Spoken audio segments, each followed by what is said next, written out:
So this first study that we're going to be looking at is about the implicit association test, and it's this review that goes like around 150 studies were looked at to analyze some of the weaknesses of this test on predicting behavior.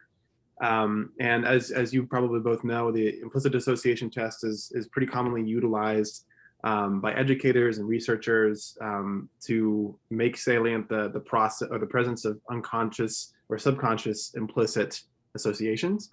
And so since this test has been more widely available, people have and researchers have gotten excited about how this test can be used to actually predict behavior. But when looking at some of these studies that researchers have done, they recognize that the implicit association test does actually have weak behavior predictability. And so that's kind of the question that they're asking here is why is that? And then what can researchers do differently to improve the predictability of the IIT and its counterparts? And as I mentioned, they analyzed around 150 research studies and other resources, and this resulted in 4 problematic features that they came up with that lead to weakened predictability, as well as solutions for each of these features. And what they found here was that, so the four potentially problematic features of utilizing the IIT for predicting behavior is first, extraneous influences on implicit measures. Past studies have confirmed that implicit measures like the IIT, which measure attitudes, are not void of additional non-attitudinal influences. And so the fact that extraneous factors play a role in this bring down the predictability of behavior. And they specifically looked at recoding as the kind of common core for this systematic error variance. And so recoding is this process in which people assimilate attributes into superordinate categories. And so through recoding, people are able to complete compatible tasks of the IIT. So the IIT is broken up into different blocks, and one is more compatible tasks. One of them is more incompatible tasks, where you have a double categorization task. And so in the compatible section, people can use recoding by essentially completing these compatible tasks by associating the images to the words or whatever they're associating with a feature other than the actual image or word's identity, such as familiarity or salience or valence. And so, but this recoding cannot happen with the incompatible tasks because it's more complicated. So this gap between allowing recoding on one block and not the other is an irrelevant influence on the outcome of the test that can lead to weakened predictive validity. And so the authors said that the IIT scores must be understood as a mix of both relevant influences like associations and irrelevant influences like recoding. And the solution they posed for this is they have a couple, 2 or 3 different models, including a single block IIT, which kind of just removes makes everything kind of all in one block. They have a recoding free IIT, and then as well as something they call a real model, which is untwined the effects of evaluative associations from the influence of task recoding. So that's the first problematic feature. Second is an importance of distinguishing between liking and wanting. And there's this thing called the incentive salience hypothesis, which suggests that liking something and wanting it are separate by nature. And that especially wanting is more likely to guide behavior in certain situations. So an example of this could be seen in like substance addiction. People suffering from addiction typically can want the substance that they're addicted to, even without necessarily liking it or treating it favorably from an objective or self-reported standpoint.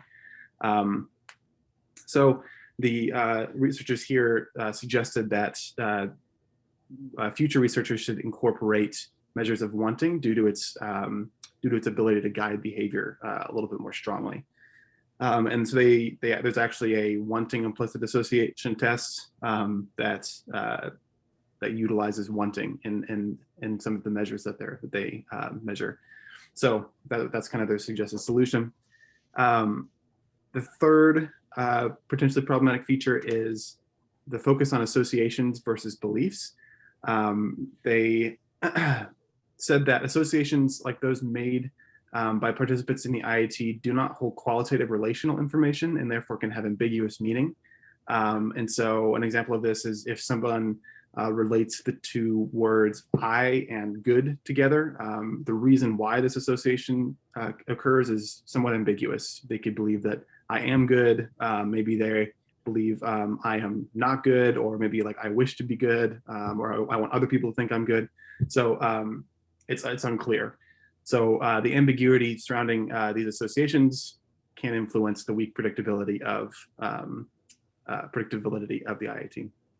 And the solution that they have here is another number of procedures, including the implicit relational assessment procedure, the relational responding task, and or the propositional evaluation paradigm, which focus a little bit less on associations and a little bit more on propositional beliefs. And they're promising due to their ability to measure complex relevant relationships, which measures of association cannot do. Finally, there's a lack of fit between predictor and criterion. And this is the past three different problematic features focus more on the test itself. This is more about how researchers evaluate their criterion and measure it. And they say that studies often do not assess behavior properly, but rather employ self-report measures as a criterion, and implicit measures typically do not provide contextual information. So these are the kind of the two elements that they specifically focused on, was that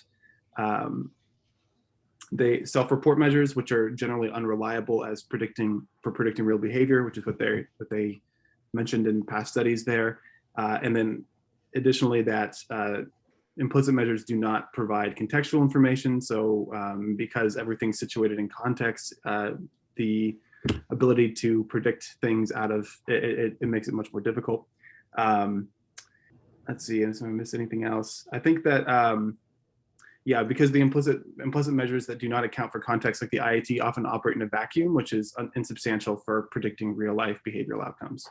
And they suggested just here to essentially bring context into the mix of the test somehow, or introducing measures like context specificity on the level of implicit measures of attitudes. Researchers will more likely be able to better predict and explain behavioral outcomes. And so all that being said, key takeaway is the implicit association test can be useful for personal recognition, and it isn't completely, useless, but I think, and it can be super helpful in some cases, but it should be taken with a grain of salt in terms of predicting behavior, as this study can show us with these four potentially problematic features. So it's a long ramble for me, but yeah. No, this is an important one. There's been a few other meta analyses of the implicit association test that kind of have the same takeaway, which is why it's so frustrating to hear the IAT or implicit bias talked about as like a predictor of behavior. It's sort of a buzzword in society right now, and it's like this test does not predict behavior.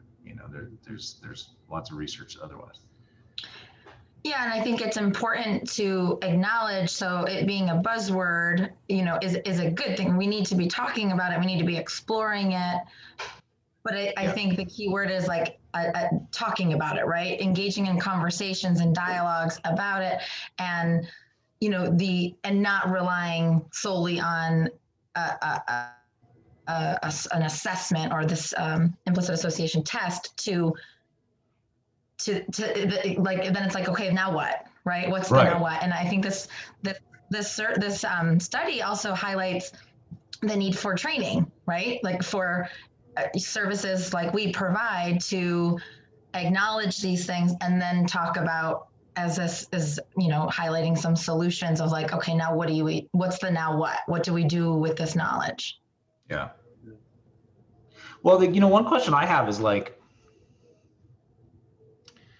if there's no proof that implicit associations lead to particular behaviors, because behaviors are much better predicted by explicit cognition rather than implicit cognition. What it's like we were talking, like, what do we do about implicit bias? But if implicit bias doesn't lead to behavior, what does it matter? Like why if there's no proof that implicit we don't know that bias, it doesn't. Right, but there's no proof that it does. Why do we use methods to attack implicit bias? And the methods that we've used so far, a lot of the methods are actually makes things worse. And there's a lot of research to support that, implicit bias training actually, which is why we have training, which is much different than implicit bias training, but that there's been like lots of reviews about implicit bias training, making things worse. And I just wonder, why are we using, what is the method we're taking here to like affect behavior change? Like, why are we relying on an implicit bias and looking at that as the problem if that actually doesn't predict behavior? Like there's something about intergroup relations, there's a problem there maybe, and then so how do we fix that? How do we help people get along better and unify and get to to see each other as part of the same humanity? But yeah, I don't know, this study, when I read this, is like, it's just frustrating to hear like newscasters talking about implicit bias where they really don't know what the hell they're talking about. It's just because like that, why quote that when we don't know that that's even a thing that causes that it's the cause of the intergroup conflict. Maybe there's some other things that are causing intergroup conflict. Yeah, I think it's too complex to say it's one thing or the other, or it's totally. Yeah. So I still think it's very important for us to acknowledge and become aware of these implicit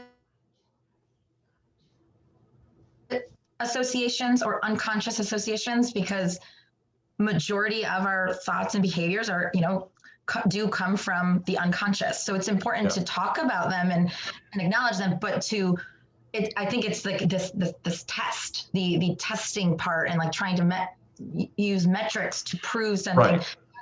You're losing a lot. You're losing a lot of the. Yeah, super hard to test. I mean, this is, you could see. Mm-hmm. I mean, it's a hard thing to test.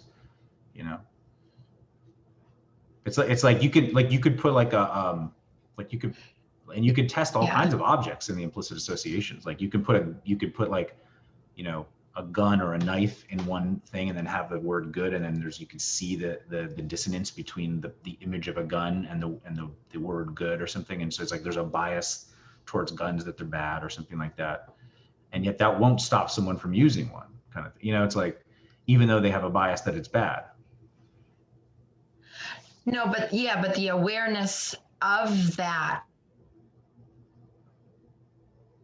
like a lot of people aren't even aware that we have these associations. So doing a test like this might highlight put a light bulb off, like, oh, I didn't know that it was even happening. But then that leads to, okay, so now what, right? What do we do with that?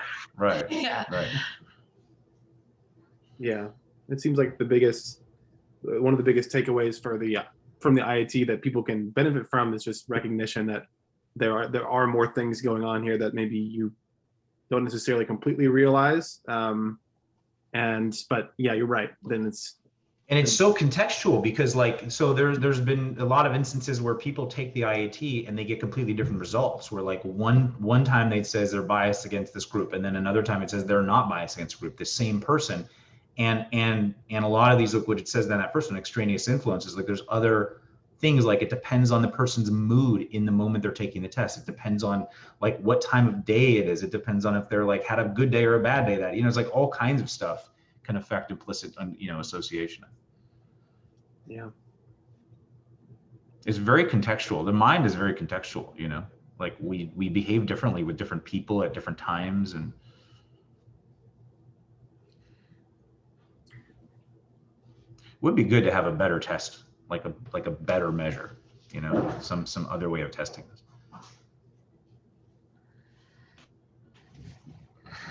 Yeah.